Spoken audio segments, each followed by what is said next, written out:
தலைமைத்துவத்தின் தனி சிறப்பு இல்லை. இந்த நாளிலும் கூட தேவனுக்கு பயந்து உண்மை உள்ளவனாயிரு அப்படிங்கிற காரியத்தை யாத்திராகம புஸ்தகம் 18வது அதிகாரம் 21வது வசனத்தை அமைசுத்திரம் அடிப்படையாய் மையமாய் வைத்து நாம் கிதியோனுடைய காரியங்களை பார்க்க ஏசப்பா நமக்கு உதவி செய்வாராக. யாத்திராகமம் புஸ்தகம் 18வது அதிகாரம் 21வது வசனத்தை ஒருவர் வாசிக்கலாம்.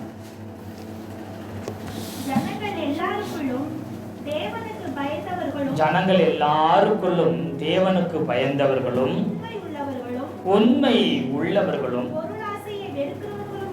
பொருள் ஆசையை வெறுக்கிறவனுமான திறமை உள்ள மனிதர்களை தெரிந்து கொண்டு அவர்களை 1000 பேருக்கு அதிபதிகளாகவும் 100 பேருக்கு அதிபதிகளாகவும் 50 பேருக்கு அதிபதிகளாகவும் 10 பேருக்கு அதிபதிகளாக ஏற்படுத்தும். கர்த்தர் தெரிந்து கொண்ட மனிதனாகிய கிதியோனும் எப்படிப்பட்டவனாக இருக்கிறான்? 6வது அதிகாரத்தில் கர்த்தர் சொல்லும்போது என்ன சொல்லுகிறார்? 12வது வசனத்தை 6:12 கர்த்தருடைய தூதனானவர் அவனுக்கு தரிசனமாகி பராக்கிரமசாலியே கர்த்தர் உன்னோட இருக்கிறார் என்று சொன்னார். கர்த்தராகிய இயேசு கிறிஸ்து கர்த்தருடைய தூதனானவராக இங்க வந்து கிதியோனை பார்த்து பராக்கிரமசாலியே கர்த்தர் உன்னோடு கூட இருக்கிறார் என்று சொன்னார். அது மாத்திரமல்ல, உனக்கு இருக்கிற இந்த பலத்தோட போ அப்படின்னு கர்த்தர் சொல்லுகிறார். அது மாத்திரமல்ல, 16வது வசனத்தில் சொல்லும்போது நான் உன்னோட கூட இருப்பேன்கிறார். நீ ஒரு மனுஷனை முறியடிப்பது போல நீ மீதியானவரை முறியடிப்பாய் என்று சொன்னார். இந்த கிதியோனும் தேவனுக்கு பயப்படுகிறவனாய் இருந்தான். 2வது தேவனுக்கு உண்மையுள்ளவனாய் இருந்தான். 3வது பொருளாசை இல்லாதவன் அல்ல, பொருளாசையை வெறுக்கிறவனாய் இருந்தான். பொருளாசை இன்னைக்கு பணம் பொருள் ஆசை இல்லாதவன் நாளைக்கு திடீர்னு அந்த பண ஆசை பொருளாசை என்ன செஞ்சிடலாம், வந்துடலாம். ஆனா அவன் வெறுக்கிறவனாகவே இருந்தான். பொருள் ஆசையை வெறுக்கிறவனாய் இருந்தான். அது மாத்திரமல்ல, திறமை உள்ளவனாகவும் இருந்திருந்தான். கர்த்தர் அவனை தேடி வந்து கிதியோனை தெரிந்து கொண்டார். அது மாத்திரமல்ல, கிதியோன் மூலமாக கர்த்தர் கிதியோன் மூலமாக தெரிந்து கொள்ளப்பட்ட ஒரு சில நபர்களும் பாருங்க, பலிபீடத்தை வெட்டி தோப்பை வெட்டணும், பலிபீடத்தை தகர்த்து போடணும்னு சொல்லி அதே 6வது அதிகாரம் 25வது வசனத்துல கர்த்தர் சொல்லுகிறார். சொன்ன உடனே அதன்படி அவன் செய்கிறான். அதுக்கு ஒரு 10 பேரை கூட்டிட்டு போனான் இருக்குது. 27வது வசனம் 6:27 அப்பொழுது கிதியோன் தன் வேலையாட்களில் 10 பேரை சேர்த்து கர்த்தர் தனக்கு சொன்னபடியே செய்தான். அவன் தன் தகப்பன் குடும்பத்தாருக்கும் அந்த ஊர் மனுஷருக்கும் பயப்பட்டபடினா அது பகலிலே செய்யாமல் இரவிலே செய்தான். 10 பேரை சேர்த்தான். யாரு? தன் வேலையாட்களில் 10 பேர். திரளான வேலையாட்கள் இருந்தாங்க. எல்லாத்தையும் அவன் சேர்க்கல. எப்பயுமே ஒரு பொறுப்பு, ஒரு ஸ்தானத்தை, கர்த்தருடைய தரிசனத்தை நிறைவேற்றும்படி எல்லாத்தையும் கொடுத்துடக்கூடாது. பொறுப்புலாம் போயிடுவாங்க. தகுதி இல்லாதவங்க ஸ்டேஜ்ல ஏற்றணும்னு வச்சுக்கல, அந்த பொறுப்பு அவங்களுக்கு தெரியாது. ஞாயிற்றுக்கிழமை நான் என்ன செய்யணும், ஆராதனையில எனக்கு பொறுப்பு இருக்குது அப்படின்னு என்ன செய்வாங்க? எங்க வந்து இருப்பாங்க? சபையில ஆராதனையில் வந்து இருப்பாங்க. பொறுப்பு உள்ளவங்க கர்த்தருக்கு பயந்து ஆராதனைக்கு வந்துருவாங்க. கர்த்தருக்கு உண்மையா இருந்தா ஆராதனைக்கு வந்துருவோம்.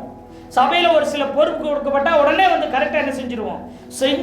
செய்யலாம். நாம் முடியாத பட்சத்தில் போன் பண்ணி, ஐயா என்னால வர முடியல, இந்த மாதிரி பொறுப்புகள் இருக்குது, இந்த மாதிரி ஸ்தானங்கள் கர்த்தர் எனக்கு கொடுத்து வச்சிருக்கிறார், அதை என்னால் நிறைவேற்ற முடியாத வேலைகளோ பலவீனங்களோ குறைவுகளோ இருக்குது, அதனால இந்த நாட்களிலே நீங்க அதற்காக யாரையாவது விசேஷமானவர்கள் நியமித்து அதை என்ன செய்யுங்க என்று சொல்லி அறிவிப்பாங்க. கர்த்தருக்கு பயப்படாதவங்க, கர்த்தருக்கு உண்மையா இல்லாதவங்க, அவங்க பொருளாசையை வெறுக்கிறவங்களா இருக்க முடியாது. இவங்க அந்த 10 பேரை தெரிந்து கொண்டார். கிதியோனுடைய தகப்பனாருக்கு ஏராளமான வேலையாட்கள் இருந்தாலும் 10 பேர் அவன் சேர்க்கிறான். அவங்க தேவனுக்கு பயந்தவங்களா, தேவனுக்கு உண்மையுள்ளவர்களான்னு பார்க்கிறான். அவன் பொருளாசையை வெறுக்கிறவர்களான்னு பார்க்கிறான். அப்புறம் திறமையானவர்களா என்று சொல்லி பார்த்து அந்த 10 பேரை செலக்ட் பண்ணி கொண்டு போய் என்ன செய்ய, அந்த பலிபீடத்தை தகர்த்து விக்கிரக தோப்புகளை வெட்டி எடுத்து போடுகிறான். அதற்கு இந்த குவாலிட்டி, இந்த திறமை உள்ளவர்களை அவன் பார்த்து, இந்த தகுதி உள்ளவர்களை பார்க்கிறான்.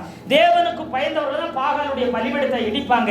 தேவனுக்கு பயப்படாதவங்க பாகாலுக்கு பயப்படுறாங்கன்னு அர்த்தம். அவங்க எப்படி பலிபீடத்தை இடிப்பாங்க? தேவனுக்கு பயந்தவர்கள், தேவனுக்கு உண்மையானவர்கள் என்ன செய்வாங்க? தேவனால் அழைக்கப்பட்ட ஊழியக்காரனுக்கும் பயப்படுவாங்க, உண்மையா இருப்பாங்க. தேவனுக்கே பயப்படாதுங்க, அவர் நியமித்த ஊழியக்காரர்களுக்கு பாஸ்டருக்கு யாராச்சும் பயப்படுவாங்களா? பயப்பட மாட்டாங்க. ஏன்னா கடவுளுக்கே நான் பயப்பட மாட்டேனாக்கும், அவர் நியமித்த வேலைக்காரனா ஊழியக்காரனா அவன் போதகனுக்கெல்லாம் நான் பயப்பட வேண்டிய அவசியமே இல்லை என்று துணிகரம் கொள்கிறார்கள். இந்த இந்த வாரத்தில் வாச சங்கீதத்தில் துணிகர பாவம் கொள்ளாதபடி என்ன செய்யுங்க, விலைக்கு காத்து கொள்ளும் என்று சொல்லி சங்கீதக்காரன் செபிக்கிறார். நாமளும் ஒவ்வொரு நாள் அப்படி செபித்து அதன்படி நடக்க கடமை உள்ளவர்களை துணிகரமாய் செயல்படாதபடி அவன் என்ன செய்தான்? இப்படிப்பட்ட 10 பேரை தன்னுடைய தரிசனத்தில் இணைத்து கொண்டான். அதனால அந்த வேலை சரியா முடிஞ்சிச்சு. பாகாலுடைய பலிபீடமும் இடிக்கப்பட்டுச்சு, விக்கிரக தோப்புகளும் என்ன செஞ்சு, தோப்புகளும் வெட்டி எரியப்பட்டுச்சு. அப்புறம் 2ஆம் காலையே அது பலியிட முடிந்தது. இல்லைன்னா பலியிட முடிஞ்சிருக்கா? தேவனுக்கு பயந்தாங்க. முதல்ல தேவனுக்கு உண்மையாளர்களா இருந்தாங்க. பொருளாசையை வெறுத்து திறமையுள்ளவர்களா இருந்த அந்த 10 பேர். அது மாத்திரம் இல்லை, பின்னாடி 7வது அதிகாரம் 6வது வசனத்துல தங்கள் கையால் அள்ளி தங்கள் வாய்க்கு எடுத்து நக்கி கொண்டவர்களின் லக்கம் 300 பேர். மற்ற ஜனங்கள் எல்லாம் தண்ணீர் குடிக்கிறதுக்கு முழங்கால் ஒன்றி குனிந்தார்கள் இருக்கிறது. ஏன் முழங்கால் ஒன்றி குனிந்தார்கள் என்று நம்ம முன்னமே பார்த்துட்டோம். பாகாலுக்கு முழங்கால் படியிடுறவங்களாக இருந்ததுனால எல்லா இடத்திலும் முழங்கால் படியிட்டாங்க. ஒரு உண்மையான யூதர்கள் எங்கேயுமே முழங்கால் படியிட மாட்டாங்க. எதற்காகவும் முழங்கால் படியிடவே, உயிரே போனாலும் முழங்கால் படியிட மாட்டார்கள். ஆனா கர்த்தருடைய சந்நிதியில மாத்திரம் அவங்க முழங்கால் படியிடுவாங்க. கர்த்தரை மாத்திரம் தான், இயேசுவை மாத்திரம் தான், தேவனுக்காக மாத்திரம் தான் முழங்கால் படிட்டு ஜெபிப்பாங்க. முழங்கால் மனுஷனுக்கு முன்பாக மண்டியிட மாட்டாங்க, முழங்கால் படியிட மாட்டாங்க. எதற்காகவும் முழங்கால் படியிட மாட்டாங்க, யாருக்காகவும் தலை வணங்க மாட்டாங்க. இந்த 300 பேர் மாத்திரம் தான், 32,000 பேர் வந்ததுல 300 பேர் மாத்திரம் தான் தேவனுக்கு பயந்தவர்கள். அதனால அங்க மண்டியிடல, முழங்கால் படியிட்டு தண்ணியை கூட குடிக்கல. அப்புறம் தேவனுக்கு உண்மை உள்ளவராக கடைசி வரைக்கும் உண்மையா இருக்கணும்னு நினைச்சாங்க அவங்க. அல்லேலூயா சொல்லுங்களேன். கடைசி வரை உண்மை உள்ளவர்களா இருக்க நினைத்தார்கள் அவர்கள். அதனாலதான் உயிரே போனாலும் பரவாயில்ல, தேவனுக்காக ஜீவனை கொடுக்கணும் என்று சொல்லி அவர்கள் தேவனுக்கு உண்மை உள்ளவர்களா இருந்தாங்க. ஏதோ பேருக்காகவோ புகழுக்காகவோ ஏமாற்று வேலைக்காகவோ ஏதோ காரியமாகும் என்பதற்காகவோ அவங்க யுத்தத்துக்கு வரவில்லை. கிதியோனை பார்த்து வரல. கிதியோன் பெரிய இடத்து பையன், அவன் சொல்லு பேச்சு கேட்டா ஏதோ நமக்கு ஏதாச்சும் ஒரு ஆதாயம் கிடைக்கும்னு வரல. தேவனுக்கு பயந்தவர்களா, தேவனுக்கு உண்மையுள்ளவர்களா இருந்ததுனால கிதியோனுடைய வார்த்தைக்கும் பயந்து கிதியோனுக்கும் உண்மையாய் கடைசி வரைக்கும் அந்த யுத்தத்தில் செயல்பட்டார்கள். நான் நினைக்கிறேன் இந்த 300 பேர் தான் பின்னாட்கள 40 வருஷம் தேசம் அமைதலா இருந்ததுனால இந்த 40 வருஷம் இந்த 300 பேர் தான் நியாயம் விசாரிச்சிருப்பாங்கன்னு நான் நினைக்கிறேன். 100 பேருக்கு அதிபதிகள், 1000 பேருக்கு அதிபதிகள், 50 பேருக்கு அதிபதிகள், 10 பேருக்கு அதிபதிகளும் ஒருவேளை கிதியோன் பின்னாட்கள் அந்தந்த பகுதிகளை நியமித்து தேசத்தை நியாயம் விசாரித்து தேசம் அமைதியாக இருந்திருக்கலாம். இங்க 300 பேர் என்ன செய்தார்கள்? ஆமை சோத்திரம், தேவனுக்கு எழும்பி யுத்தத்துக்கு கிளம்பி வந்தாருங்க. அது மாத்திரமல்ல, இந்த நியாயாதிபதிகள் 8வது அதிகாரத்துல 4வது வசனத்தை வாசி பாருங்க, ஒருவர் வாசிக்கலாம். கிதியோன் யோர்தானுக்கு வந்தபோது அவனும் அவனோடு இருந்த 300 பேரும் அதை கடந்து போய் விடாய்த்திருந்தும் சத்துருவை பின்தொடர்ந்தார்கள். யாரை பின்தொடர்ந்தாங்க? சத்துருவை பின்தொடர்ந்தார்கள். இந்த முன்ன பகுதியில பாத்தீங்கன்னா 300 பேர் எக்காலங்களை ஊதும்போது பாளையத்தில் ஒருவர் பட்டை ஒருவர் விரோதமா எலும்புச்சு 7:22 எனது சேனையானது என்ன செஞ்சு அவன் சேரத்திலும் பெட்சிதா மட்டும் தாவாத்திற்கும் சமீபமான ஆபேல் மெகலாவின் எல்லை மட்டும் ஓடினாங்க. 300 பேர் எக்காலங்கள் ஊதி மண்பாண்டங்களை உடைச்சு தீவண்டியை பிடிச்சா 1,35,000 பேரும் சிதறி ஓடுகிறாங்க, ஒருவருக்கு வெட்டி மடிச்சுக்கிறாங்க. உடனே கிதியோன் என்ன செய்கிறார்னா, அவன் நப்தலி, ஆசேர், மனாசி எல்லா மனுஷர்களையும் மீதியானரை பின்தொடர சொல்றாரு. அப்புறம் எப்ராயிம் கோத்திரத்தாரை பின்தொடர சொல்றாரு. பின்தொடர்ந்து வந்தவங்க அவர்களை எல்லாம் வெட்டினார்கள். அதுல கிட்டத்தட்ட ஏறக்குறைய 1,20,000 பேர் மரித்து இருக்கிறார்கள். இந்த கோத்திரங்கள் முடிவு பரியந்த சண்டைக்கு வரவில்லை. மனாசே முழு கோத்திரமும், நப்தலி கோத்திரமும், ஆசேர் கோத்திரமும் முடிவு பரியந்த வரல. நீங்க நினைப்பீங்க சபையில இத்தனை பேர் வர்றாங்களே, நாங்க மட்டும்தானா? உபவாசத்துக்கு நான் மட்டும்தான் வரணுமா? நாங்க மட்டும்தான் வரணுமா? புதன்கிழமை வேதாவோட கொடுத்துக்கு நாங்க மட்டும்தான் வரணுமா? நாங்க என்ன இழிச்சவாயா? இல்ல நாங்க என்ன ஏமாளிகளா? காத்திருப்பு அபிஷேகம் கொடுத்துக்கு நாங்க மட்டும்தான் வரணுமா? பைபிள் ஸ்டடி வச்சா, சிறப்பு உபவாச ஜெபம் வச்சா, இரவு ஜெபம் வச்சா நாங்க தான் வரணுமா? அப்படி கேள்வி நிறைய நேரத்தில் நமக்கு வரும். இவ்வளவு பேர் இருக்கிறாங்க, ஆனா நாங்க மட்டும்தான் வரணுமா அப்படின்னா பாருங்க, 32,000 பேர் வந்தான். அதுல 9,700 ஆச்சு, 10,000 ஆச்சு, அது 300 ஆச்சு.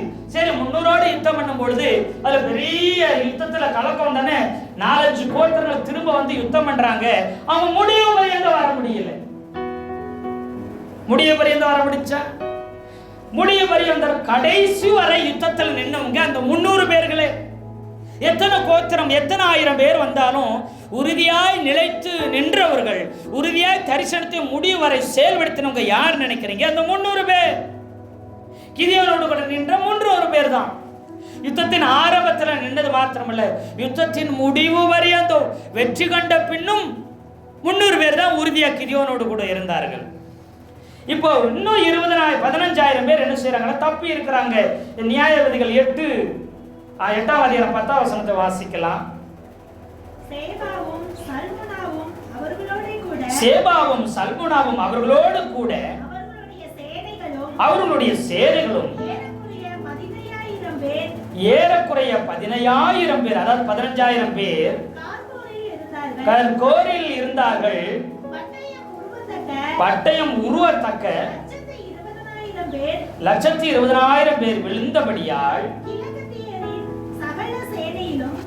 கிழக்கத்தியரின் சகல சேனையிலும் இவர்கள் மாத்திரம் மீது, கிழக்கத்திய சகல சேனையிலும் மிச்சம் மீதி இருந்தவங்க யாருன்னு கேட்டீங்கன்னா இந்த 15,000 பேர் தான் இருந்தாங்க.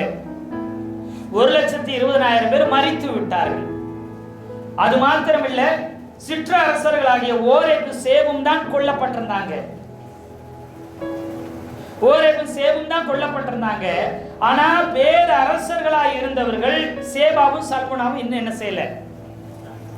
அழிக்கப்படவில்லை. ஆனா எங்களை ஏன் அழைக்கவில்லைன்னு கேட்டாங்க. யார் கேட்டது? எப்ராயிம் கேட்டாங்க. எங்களை ஏன் யுத்தத்துக்கு முன்னாடி அழைக்கிறேன்னு சொன்னாங்க. இப்ப மிச்சம் 15,000 பேர் இருக்கிறாங்க. அந்த 2 பெரிய ராஜாவும் உயிரோட தான் இருக்கிறான். அவன் தன்னுடைய நாட்டுக்கு, தன்னுடைய தேசத்துக்கு போயிட்டா இன்னும் பெரும் படையை திருப்பி என்ன செய்வான்? கூட்டிட்டு வர அவனால முடியும். இன்னும் அந்த யுத்தத்தை குறித்து அவங்களுக்கு அக்கறை இல்லை. இன்னும் முழுமையான வெற்றியை குறித்து அக்கறை இல்லை. சபையில ஜனங்கள் நிறைய வரணுங்கிற நினைப்பு அக்கறை இல்லை. தேவனுடைய ராஜ்யத்தை கட்டணும் அவங்களுக்கு அக்கறை, ஒரு பாரம் இல்லை. கர்த்தருக்காக உழைக்க வேண்டும் என்ற ஒரு பாரம் இல்லை. கர்த்தருக்காக எழுமணும்னு பாரம் இல்லை. கர்த்தருக்காக எதையாவது சாதிக்கணும்னு ஒரு வைராக்கியமும் பாரமும் உங்களுக்கு இல்லை. ஆனா திரள் கூட்டம் இருப்பாங்க. நீங்க கர்த்தருக்காக வைராக்கியம் பாராட்டுறவங்க, கர்த்தருக்காக ஊழியம் செய்றவங்க, இயேசுவுக்காக எழுப்புகிற, இயேசுவுக்காக தங்கள் ஜீவனையும் பணையம் வைக்கிறவங்க, இயேசுவுக்காக எதையும் சாதிக்க நினைக்கிற யார் தெரியுமா? வெள்ளிக்கிழமை உபவாச ஜெபத்துக்கு வருவாங்க. புதன்கிழமை வேத பாட கூட்டம், அபிஷேக காத்திருப்பு கூட்டம், இரவு ஜெபங்கள், இடநாள் ஜெபங்களுக்கும் ஊழியங்களுக்கும் எல்லாத்துக்கும் வருவாங்க. ஆத்மாக்களுக்கு இயேசு பற்றி சொல்லுவாங்க, சுவிசேஷம் சொல்லுவாங்க, அவங்களுக்காக அழுவாங்க, அவங்களுக்காக ஜெபிப்பாங்க. இவங்க தான் முடிவு வரை அந்த தரிசனத்தை நிலைநிற்கிறவங்க. இவங்க தான் பேர் பெற்றவர்களாய் மாற முடியும். எப்படி தாவீது கீழே 400 பேர் இருந்தாங்க, அது 600 மாறிடுச்சு. அது பார்த்தீங்கன்னா அதுல ரொம்ப முக்கியமானவங்க 12 பேர், அதுல 3 பேர். இவங்க மிகவும் பிரதானமானவர்களை மாறினது காரணம் என்ன? ஆரம்பத்தில் இருந்து முடிவு வரை அந்த தரிசனத்தில் நிலை நின்றார்கள். தாவீது உயிரோடு இருக்கிற வரைக்கும் யோவாப்பு உயிரோடு இருக்க முடிஞ்சு. ஏன்னா முடிவு வரை இந்த தரிசனத்தோட நிலை நிற்ற அப்படின்னா தாவீது உயிரோடு இருக்கிற வரைக்கும் கொல்லப்பட முடியவில்லை. முடிவு வரை இந்த தரிசனத்தில் நிலை நின்றவர்கள் அவர்கள் பெரிய பேர்களை பெற்றார்கள். தானியேல் கூட எத்தனையோ பேர் இருந்திருக்கலாம், பாபிலோன் தேசத்தில் எத்தனையோ பேர் இருந்திருக்கலாம். ஆனா சாத்ராக், மேசாக், ஆபேத்நேகோ, அதாவது அனனியா, அசரியா, மிசாவேல், இந்த 3 பேரும் வேதத்தில் எழுதப்பட்டு மாகாணங்களுக்கு தலைவர்களாக பிரபுக்களாக உயர்த்தப்பட்டு கர்த்தரால விசேஷமாய் அங்கீகரிக்கப்பட்டது காரணம் என்ன?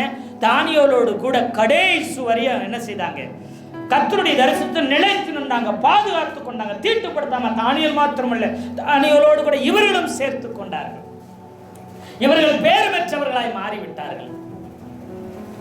ஒரு தரிசனம் உள்ள தலைவர்களோடு கூட இசைந்து கொண்டவனா, இணைந்து கொண்டவனா, கிளைகளாய் நிலைத்திருந்தவனா, முடிவு வரையில கர்த்தர் நம்மளை பயன்படுத்துவார். அல்லேலூயா, அல்லேலூயா. இப்ப எல்லாருமே தலைவராக ஆசைப்படுறோம், எல்லாருமே தலைவராக இருக்க ஆசைப்படுறோம், விரும்புகிறோம். சிங்காசனத்துக்கும் சீட்டுக்கும் என்ன செய்யறாங்க? பதவிக்கும் ஆசைப்படுறோம். ஆனா தலைவனுடைய தகுதி இல்லை, நமக்கு தாழ்மையா இருக்க முடியல, பகிர்ந்து கொடுக்க முடியல, தேவனுக்கு பயப்பட முடியல. தேவனுக்கு உண்மையில மனுஷன் முகத்தை பார்க்கிறான், கர்த்தரோ இருதயத்தை ஆராய்ந்திருக்கிறார். ஆமா, முகஸ்துதி பண்ணாம மனுஷனுக்கு முக்கியத்துவம் கொடுக்காம கர்த்தருக்கே முக்கியத்துவம் கொடுத்து, கர்த்தருக்கே முதலிடம் கொடுத்து, அவர் யாரை மேல வைக்கணும், யாருக்கு ஸ்தானங்களை கொடுக்கணும், யாருக்கு பொறுப்பை கொடுக்கணுமோ அவர்களுக்கு பொறுப்புகளையும் ஸ்தானத்தையும் என்ன செய்கிறாங்க? கொடுப்பாங்க. அவங்க என்ன செய்யறாங்க? மனுஷனை பார்க்க மாட்டாங்க. இவங்க பெரிய ஆளுங்க, இவங்க வசதியானவங்க, இவங்க பெரிய பின்னணி உள்ளவங்க, இவங்க நிறைய படிச்சவங்க, இவங்க நிறைய திறமை உள்ளவங்க, அப்படி எந்த பின்னணியும் பார்க்க மாட்டாங்க. அவர்கள் தேவனுக்கு பயந்தவர்களா, அவர்கள் உண்மை உள்ளவர்களா, அவர்கள் கீழ்ப்படுகிறவர்களா, அவர்கள் பொருளாசையை வெறுக்கிறவர்களா? நாம நினைக்கிறோம் பெரிய பெரிய பணக்காரங்க, வசதி படைத்தவங்க, பெரிய பெரிய ஆட்கள் தான் பண ஆசை இல்லாதவர்களா இருக்காங்கன்னு நினைப்போம். அப்படின்னா முகேஷ் அம்பானியும் அனில் அம்பானியும் அதானி குழுமமும் என்ன செய்யக்கூடாது? பணத்தை சேர்க்கக்கூடாது, அவங்க பிஸ்னஸ் பண்ணக்கூடாது, இருக்கிறதே போதும். என்ன செய்யலாம்? பல தலைமுறையில் உட்கார்ந்து சாப்பிடலாம், அவங்க உட்காரணும். ஆனால் அவங்க என்ன செஞ்சுட்டே தான் இருக்கிறாங்க. ஏழைகளுக்கு தான் பண ஆசை இருக்குன்னு நினைக்கிறது தப்புங்க. பொருளாசை இருக்குன்னு நினைக்கிறது தவறுங்க. அவங்க அத்தியாவசிய தேவைகளை தான் அவங்க எதிர்பார்ப்பாங்க. எனக்கெல்லாம் அப்படியெல்லாம் பெரிய ஆசையெல்லாம் இல்லைங்க. அத்தியாவசிய தேவைகள் சந்திக்கப்பட்டா போதுன்னு நினைப்பாங்க. நாம சபையில என்ன நினைக்க, நாம கிறிஸ்தவங்க என்ன நினைக்கிறோம்னா, பணக்காரவங்க, பெரியவங்க, வசதி படைச்சவங்க தான் பண ஆசை இல்லாதவர்களா, பொருளாசை இல்லாதவர்கள் நினைப்போம். அவங்க தான் 1 ரூபாய்க்கு 1000 நாள கணக்கு போடுவாங்க. இல்லாதவர்களும் ஏழைகள் என்ன நினைப்பா, அதை பெருசா மதிக்கிறது இல்லை. அத்தியாவசிய தேவை சந்திக்கப்பட்டா போதுன்னு நினைப்போம். நம்முடைய புரிதலே தவறா இருக்குது. இன்னைக்கு பல லட்சங்களை, பல லட்சம் கோடிகளை இன்னைக்கும் உலகத்தில் நம்பர் 1 இருக்கிற, நம்பர் 10 இருக்கிற, நம்பர் 10 இருக்கிற அத்தனை பேரும் ஆசைப்பட்டு கொண்டுதான் இருக்கிறான். இன்னைக்கும் சம்பாதித்து கொண்டேதான் இருக்கிறான். இன்னைக்கு பொருளாசை வெறி பிடித்தவராக தான் இருக்கிறாங்க. அதற்காக ஏழைகளை, இல்லாதவர்களை, வறுமையில் உள்ளவங்களை இன்னும் கொன்று குவித்து கொண்டுதான் இருக்கிறாங்க. ஆளுகையில் உள்ளவங்க, உயர்ந்த சாணத்திற்கு இன்னும் பணாசை வெறி பிடித்தவர்களாக இருக்கிறாங்க. நிறைய திறமை உள்ளவங்க எல்லாம் பணாசை இல்லாதவர்களா, உண்மை உள்ளவர்களா, நல்லவர்களா இருப்பாங்க நினைக்க முடியாது. திறமை உள்ளவங்க திறமை வச்சு பணங்களையும் பொருள்களையும் சொத்துக்களையும் பேருகளையும் சம்பாதிக்க ஆசைப்படுறாங்க. ஆனா முதல் 2 தகுதி உள்ளவன் தான் எல்லாத்திலையும் சிறந்தவன். தேவனுக்கு பயப்படுகிற, கர்த்தருக்கு பயப்படு, இயேசுவுக்கு நீ பயப்படு, இயேசுவுக்கு நீ உண்மையா இரு. அவருக்கு உண்மையா இருந்தா உன்னை போல உலகத்துல சிறந்தவர் யாருமே கிடையாது.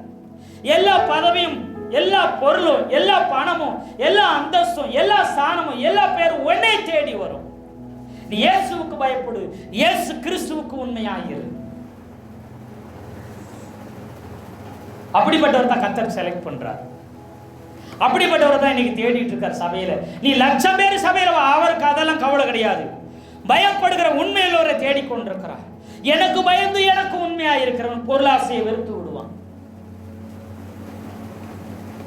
திறமை மேல அவன் நம்பிக்கை வைக்க மாட்டான், அனுபவத்து மேல நம்பிக்கை வைக்க மாட்டான், அவன் பின்னணி மேல, ஆஸ்தி மேல நம்பிக்கை வைக்க மாட்டான். இங்க முடியும் பரியந்தான் இந்த 300 பேர் நிக்கிறாங்க. இவ்வளவு கூட்டம் இருந்துச்சு, அதனால ஜெயிச்சிட்டோம், இவ்வளவு பேர் 1,20,000 பேர் செத்துட்டாங்களே அப்படின்னு நினைச்சா, ஐயோ அவங்க போயிட்டாங்களே, அப்ப நம்ம மட்டும் இன்னும் ஆரம்பத்து கடைசி வரைக்கும் நம்ம தான் போராடணுமா அவங்க நினைக்கல. விடாய்ச்சிருந்தும் சத்துரை தொடர்ந்தார்கள். அவர் தாகம் உள்ளவர்களா, வறட்சி உள்ளவர்களா, அவர்கள் பலன் குன்றி இருந்தாலும் தரிசனத்தை முடிக்கிற வரைக்கும் கிதியோனுக்கு பின்தொடர்ந்து போனாங்க. இல்ல நாங்க ரொம்ப விடாய்ச்சிருக்கோம், இடையில சண்டைக்கு வந்தவனை பயன்படுத்தி, ஏன் ஆதியிலிருந்து எங்களையே பயன்படுத்தி கொண்டிருக்கணும் கேட்கல, யுத்தத்துக்கு எங்களையே கடைசி வரைக்கும் அழைச்சிட்டு போற கேட்கல. அவன் அழைக்கப்பட்ட தேவனுக்கு பயந்து உண்மையால இருக்கிற கிதியோனுக்கு தலைவனுக்கு கீழ்ப்படி தொடர்ந்து பின்தொடர்ந்து போனாங்க, முடிவு வரை, ஜெயிக்கும் வரை. எத்தனை பேர் ஆமென் சொல்றீங்க? எத்தனை பேர் அல்லேலூயா சொல்றீங்க? அல்லேலூயா. ஆமா, இப்படிப்பட்டவர்களை தான் கர்த்தர் தேடினார். இப்படிப்பட்டவர் மூலம் மிகப்பெரிய வெற்றி உண்டாச்சு. அதனாலதான் கர்த்தர் சொல்லும்போது சொன்னார் பாருங்க, ஆமென் ஸ்தோத்திரம். நியாயாதிபதிகள் 7வது அதிகாரத்துல 7வது வசனத்தை ஒருவர் வாசிக்கலாம். அப்பொழுது கர்த்தர் கிதியோனை நோக்கி நக்கி குடித்த அந்த 300 பேராலே நான் உங்களை ரட்சித்து. இங்க சொல்லுகிறார், இந்த நக்கி குடித்தாங்க பார்த்தீங்களா, தேவனுக்கு பயப்படுறவங்க, முழங்கால் படியிடாதவங்க, எதற்கும் மண்டியிடாதவங்க, எனக்கு மட்டும் மண்டியிட்டு பயந்து எனக்கு உண்மையா இருக்கிறவங்க, இவங்களை கொண்டுதான் ரட்சிப்பேன் கர்த்தர் சொன்னார். பின்னாடி வந்து சேர்ந்த 4 கோத்திரம், மனாசே, ஆசேர், நப்தலி, எப்ராயிம், இந்த 4 கோத்திரத்தில் உள்ளவங்களை கொண்டு நான் ரட்சிப்பேன்னு சொல்லல. யாரை கொண்டுதான் ரட்சிப்பேன்னு சொன்னாரு? 300 பேரை கொண்டுதான் ரட்சிப்பேன்னு சொன்னாரு.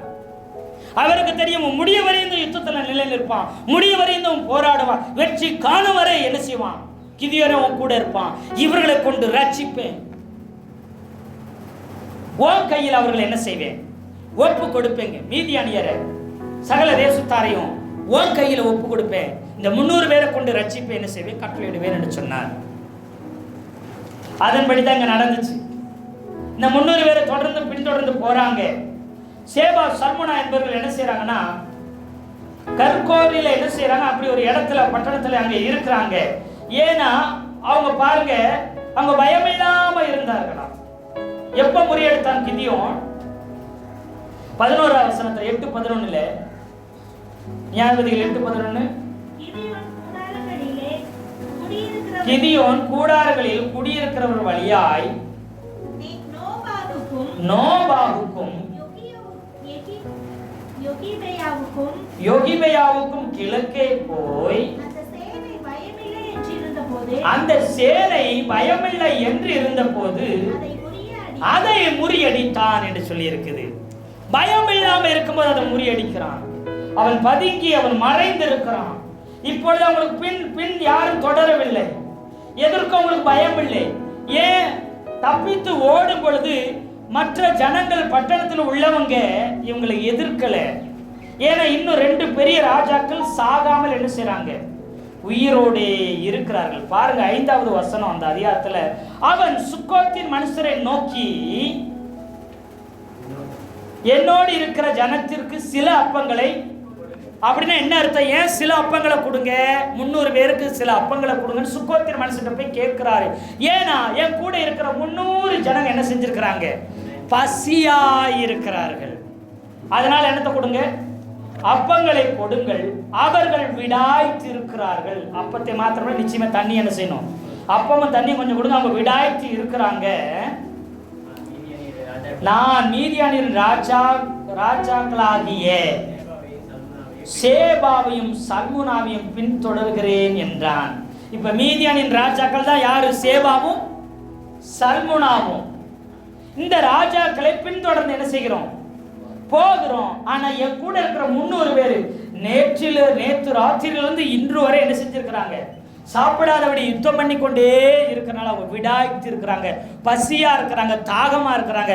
உங்க ஊர் வழியா போகிறோம், தயவு செய்து உங்களுக்கு என்ன கொடுங்க? அப்பத்தையும் தண்ணீரையும் கொடுங்க என்று கேட்டான். ஆனா அவர்களோ அதற்கு என்ன செஞ்சாங்க? மீதியான் ராஜா சேபாவும் சல்முனாவை என்ன செய்ய பின்தொடர்றோம், அவனை பிடிக்க போறோம், அவன் அழிக்க போறோம், நம்ம தேசத்துக்கு ஒரு ரட்சிப்பு உண்டாக, அவன் ஒரு விடுதலை உண்டாக போராடுன்னு சொன்னா, சுக்கோத்தின் பிறகு சொன்னாங்க, உன் சேனைக்கு நாங்கள் அப்பம் கொடுக்கிறதுக்கு சேபா சல்முனா என்பவர்கள் கை உன் வசமாயிற்றோ என்றார்கள் 6வது வசனத்துல. அப்படின்னா என்ன செய்றாங்க? சேபா சல்முனா ராஜாவை பிடிச்சிட்டியா, அவங்களை உங்களுக்கு கீழே பிடிச்சிட்டியா, அவர்கள் உங்களை கைவசம் ஆயிட்டாங்களா, அப்படின்னா உனக்கு அப்பத்தையும் தண்ணீரும் கொடுப்போம்னு சொல்றாங்க. அது வரைக்கும் நாங்க யாரு கீழே தான் இருக்கிறோம்? மீதியானின் ராஜாக்களுக்கு கீழே தான் இருக்கோம்னு சொல்லுகிறார்கள். இன்னும் உனக்கு கீழே நாங்க இல்ல, அவங்க உயிரோடு இருக்கிற வரைக்கும், நீ அவர்களை பிடிக்காத வரைக்கும் நான் உங்களுக்குரியவங்க அல்ல, உங்களுக்கு கீழே இருக்க மாட்டேன் என்று சொல்லி துணிகரமாய் சொல்லுகிறார்கள். இவர்களுக்காகவே பிரயாசப்படுகிறார்கள். இவங்க இந்த சுக்கோத்து மனுஷருக்கு அறிவில்லை. நிறைய பேருக்கு சபையில் இருக்கிற ஜனங்கள் கிறிஸ்தவர்களுக்கு சுக்கோத்தி மனுஷரை போல புத்தி இல்லாதவர்களாக இருக்கிறார். அவங்க என்ன சொல்றாங்க? உபவாசம் பண்ணா யாருக்கு உபவாசம், ஜெபம் பண்ணா யாருக்கு ஜெபம், போதித்தா யாருக்கு போதிக்கிறீங்க, பிரயாசப்படுகிறது அலைகிறது எல்லாம் யாருக்காக? எல்லாம் இந்த சுக்கோத்தின் மனுஷருக்காகவும் சேர்ந்துதான். ஆனா இவர்கள் என்ன செய்யல? சுக்கோத் என்னுடையது, மனாசை என்னுடையது கர்த்தர் பேசுறாரு. அந்த வார்த்தை எங்க? சங்கீதத்தில் சொல்லிக்கிற நீ தேவனுடைய ஜனமா இருக்கிறாய். அப்படி இருந்தோம் நீ என்ன நினைக்கிற? எனக்கு என்ன, இன்னும் நான் கீழ்படுத்திட்டேனா? இன்னும் அவர்களை நீ கீழ்படுத்திட்டியா? சேவா சல்மன் அவர் உள்ளவர்கள் எங்கன்னு கேள்வி கேட்கிற. அவரை நீ கீழ்படுத்தாத வரைக்கும் நான் என்ன செய்ய மாட்டேன். உனக்கு கீழ்படி முடியாது, உன் ஆளுக்கு என்ன செய்ய முடியாது. 1,25,000 பேரை வெறும் 300 பேரை வைத்து கொன்றார் கர்த்தர். எழுப்பு கொலை செய்தார். இதெல்லாம் நிச்சயம் உங்க அறிந்திருக்கும். தப்பித்து இவர்கள் ஓடி இருப்பாங்க, சுக்கோத் வழியா தான் ஓடி இருப்பாங்க, பெண்ணுவல் வழியா தான் ஓடி இருப்பாங்க. ஏன்னா அவங்க அப்படித்தான் பின்தொடர்கிறாங்க. போகிற வழியா தான் இவர்கள் தடுத்து நிறுத்திருக்கணும் சுக்கோத்த மனுஷர்கள். அடுத்து உள்ள பெண்ணுவேலில் உள்ளவர்களும் அப்படியே தான் சொன்னார்கள். சுக்கோத்தின் மனுஷர் சொன்னது போல என்ன செய்தாங்க? உங்களுக்கு அப்பமும் தர முடியாது, தண்ணியும் தர முடியாது. நீங்க விடாய்க்கு இருந்தாலும் சரி, பட்டினியா இருந்தாலும் சரி, சேவா சல்மனாங்கிற மீதியானி ராஜாவை முழுவதும் பிடிக்கவில்லை, அதனால உங்களுக்கு தர முடியாது. இன்னும் நாங்க அந்த மீதியான ராஜாக்கள் கட்டுப்பாடுகளை தான் இருக்கோம். இஸ்ரவேல் ஜனங்களா நாங்க இருந்தாலும் சரி, நான் என்ன செய்யல, உமக்கு அடிபடிய முடியாதுன்னா, உமக்கு கீழ்படிய முடியாதுன்னாங்க. நீ அவர்களெல்லாம் பிடிச்சிட்டு வா, அப்புறமா உங்களுக்கு அப்பத்தையும் தண்ணீரும் தருகிறோம் என்று சொல்லுகிறார்கள். இவர்கள் யார்? தேவனுடைய மனிதர்களாய். அல்லேலூயா, அல்லேலூயா. இன்னைக்கு அநேகர் அப்படித்தான் நினைக்கிறீங்க. நீ உபவாசப்படு, நீ ஜெபம் பண்ணு, நீ என்ன செய்ய, நீ மீட்டிங் வை, நீ என்ன பண்ணிக்கோ, நீ எதாவது நம்ம செஞ்சுக்கோங்க. இன்னும் நான் உனக்கு கீழ்ப்படியவில்லை. நான் உலகத்திற்கும் உலகத்தின் அதிபதிக்கும் பிசாசுக்கும் கீழ்ப்படினவராக இருக்கிறேன். நான் வேலைக்கு போவேன், நான் சம்பாத்தியம் பண்ணுவேன், சபைக்கு வர முடியாது, என் இஷ்டத்துக்கு தான் இருப்பேன். ஏன்னா இன்னும் பிசாசு உன் கைவசம் ஆயிட்டானா? உலகத்தின் அனுமதி உன் கைவசம் ஆயிட்டு கிடையாது. இன்னும் நான் அப்படித்தான் இருப்பேன் அப்படின்றாங்க. வேதனைக்குரிய வெட்கப்படக்கூடிய விஷயம் இது. சொந்த ஜனங்களே உதவி செய்யல, கிதியோனுக்கும் 300 பேருக்கும் உதவி செய்ய மனமில்லாம போயிட்டாங்க. தொடர்ந்து சத்துருக்களை முறியடிக்க உதவி செய்யல ஒரு கூட்டம். இன்னைக்கு உபவாசம் போட்டு நம்ம தேசத்தில் இருக்கிற, நம்ம குடும்பத்துக்குள்ள இருக்கிற, சபைக்குள்ள இருக்கிற எல்லா பிரச்சனைகளையும் முறியடிக்கும்படிக்கு, தேவனுடைய ராஜ்யத்தை கட்டி எழுப்பவும், அடிமைத்தனத்தில் இருக்கிற ஜனங்களை விடுதலையாக்கும்படி செபிக்கணும், உபவாசிக்கணும், ஓடி வாங்கன்னு சொன்னா வரதில்லை. அப்படிப்பட்ட கடின இருதயம் உள்ளவர்களா, இன்னும் உலகத்தில் உள்ளவர்களா, இன்னும் நான் உலகத்துக்குரியவனாகத்தான் செயல்பட்டு கொண்டிருக்கிறாங்க. அக்கறை இல்லை, பாரம் இல்லை, தரிசனம் இல்லை, வெளிப்பாடு இல்லை, எதுவும் இல்லை. மிகவும் வேதனைக்கான காரியம் அது. அப்போ விடாய்த்து இருக்கிறான். இந்த யுத்தம் கிதியோன் தன் குடும்பத்தை காப்பாற்றுறதுக்காக மாத்திரமில்லை, இந்த 300 பேர் தன்னுடைய குடும்பத்தை காப்பாற்றுறதுக்காக மாத்திரமில்லை, உயிரை பணைய வைத்தவங்க போராடல. தன்னுடைய தேசமே காப்பாற்றப்பட வேண்டும், கர்த்தருடைய திட்டம் நிறைவேற வேண்டும், கர்த்தருடைய தரிசனம் நிறைவேற வேண்டும், கர்த்தருடைய வார்த்தை நிறைவேறணும், கர்த்தருக்காக அவன் பிரயாசப்பட்டார். இந்த 300 பேரும் கர்த்தருக்கு பயந்தாங்க, கர்த்தருக்கு உண்மையில் வர இருந்தாங்க. ஆனா இவங்களோ சேவாவுக்கும் சல்முனாவுக்கும் உண்மையில் வரலாறு இருக்கிறாங்க. ஓடினவர்களை மறைக்கல, தடுக்கல, இல்ல பின்தொடர்ந்து யுத்தத்துக்கு ஓடுகிற கிதியோனுக்கும் அவன் சேனைக்கும் அப்பத்தையும் தண்ணீரையும் கொடுக்கல. அப்படியெல்லாம் தர முடியாதுன்னு சொன்னாங்க. ஒருவேளை இவங்க தொய்ந்து போயோ, இவங்க பசியினாலையும் பட்டினியினாலையும் தாகத்தினாலே விடாய்த்து சத்ருவின் கையில் விழுந்தா என்ன ஆகும்? அந்த ஒரு அக்கறையே இல்லை. நீ விழுந்து போ, அழிஞ்சு போய் எனக்கு கவலை இல்லை, நீ ஜெயிச்சாலும் எனக்கு கவலை இல்லை, ஜெயிச்சா உன் பக்கம் நிற்கேன், தோத்தா அவங்க பக்கமே நான் நின்னுக்கிறேன். அக்கறை இல்லாதவர்கள் பெருவெளியின் மனுஷர்களும் சுக்கோத்தின் மனுஷர்களும். நீங்க நினைக்கலாம் அப்பத்தையும் தண்ணீரும் கொடுக்கனால உங்க என்ன செய்து அவர் தண்டனை கொடுப்பேன்னு சொல்றாரு. உடனே தண்டனை கொடுக்க முடியும். அவரு சத்துருக்களை முறியடிக்கிற வரைக்கும் திசை திரும்பவே இல்லை. 7வது வசனம் வாசிங்க, 8-7 நியாயாதிபதிகள். அப்பொழுது கிதியோன் அவர்களை நோக்கி கர்த்தர் சேபாவையும் சல்முனாவையும் என் கையில் ஒப்பு கொடுக்கும்போது, கர்த்தர் சேபாவையும் சல்முனாவையும் என் கையில ஒப்பு கொடுக்கும்போது, உங்கள் மாம்சத்தை வனாந்திரத்தில் முள்ளுகளாலும் நெரிஞ்சல்களாலும் கிழித்து விடுவேன் என்று சொல்லி, உங்கள் மாம்சத்தை வனாந்திரத்தின் முள்ளுகளாலும் நெரிஞ்சல்களாலும் கிழித்து விடுவேன் சொன்னார். யாருக்கு? சுக்கோத்தின் பிரபுக்களுக்கு, 77 பிரபுக்கள் மூப்பர் இருந்தாங்க.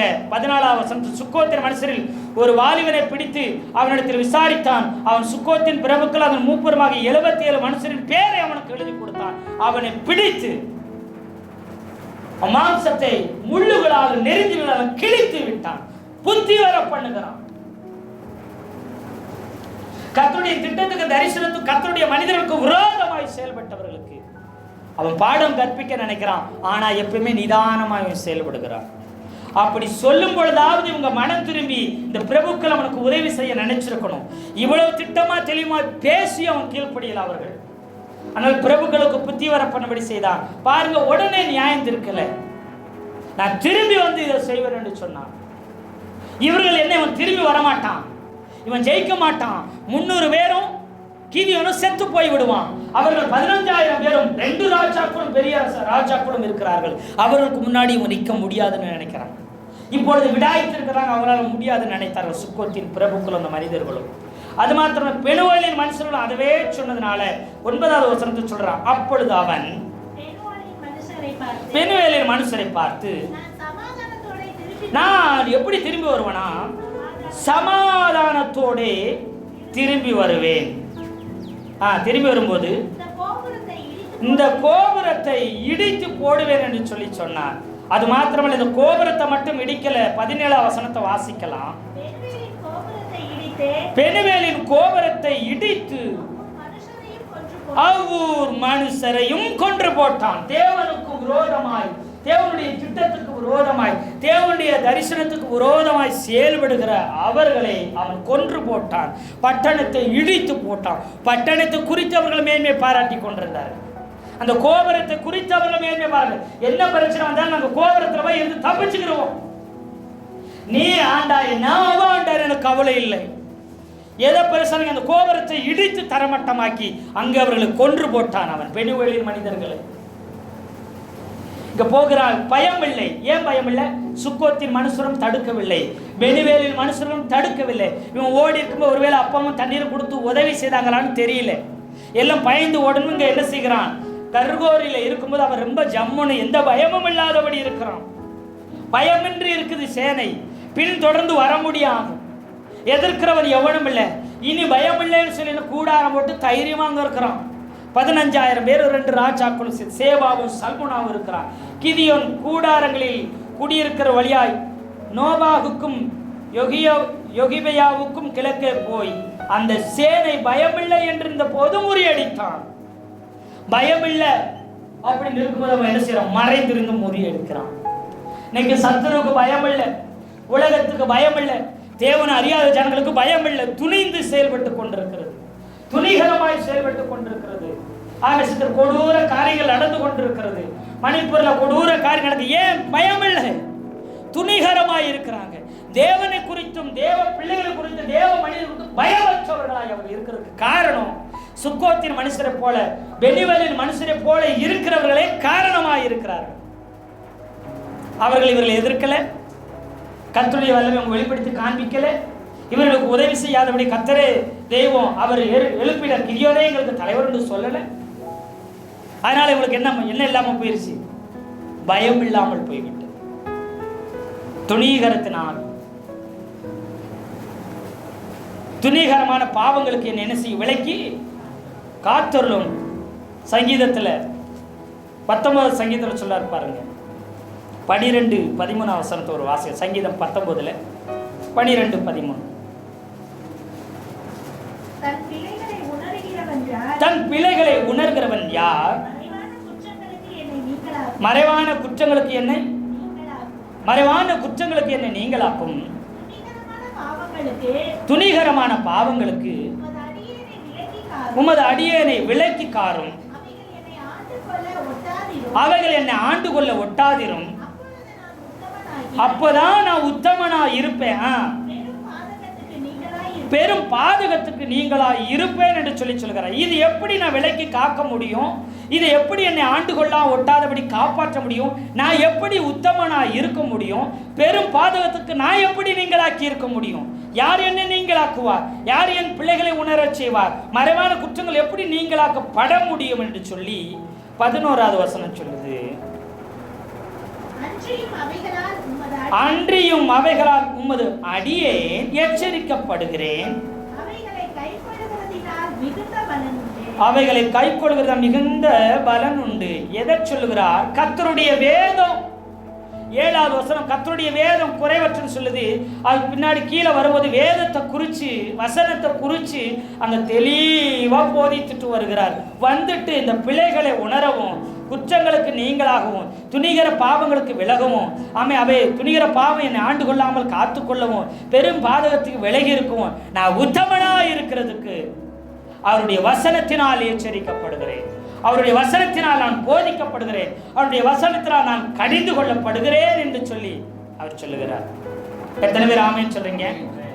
அல்லேலூயா, அல்லேலூயா. ஆமென். கர்த்தருடைய பரிசுத்த நாமம் மகிமைப்படுவதாக. அவர்களை எல்லாம் அந்த 15,000 பேர்களை கிதியோன் என்ன செய்கிறான்? முறியடித்து என்ன செய்கிறான்? அவர்களோட யுத்தம் பண்ணுகிறான். சூரியன் உதிக்கும் முன்னே திரும்பி வருகிறான். எப்பொழுது பாருங்க, 12வது வசனம், சேபாவும் சல்முனாவும் ஓடி போனார்கள். அவனோ அவர்களை தொடர்ந்து சேபா சல்முனா என்னும் மீதியானியரின் 2 ராஜாக்களையும் பிடித்து சேரை முழுவதும் கலங்கடித்தான். யோவாசின் குமாரனாகிய கிதியோன் யுத்தம் பண்ணி சூரியன் உதிக்கும் முன்னே திரும்பி வந்த போது, சூரியன் மறையும் முன்னே இல்லை அப்படின்னு என்ன அர்த்தம்? யுத்தம் எப்ப நடந்திருக்கு? ராத்திரி வேலையில் நடந்திருக்கு.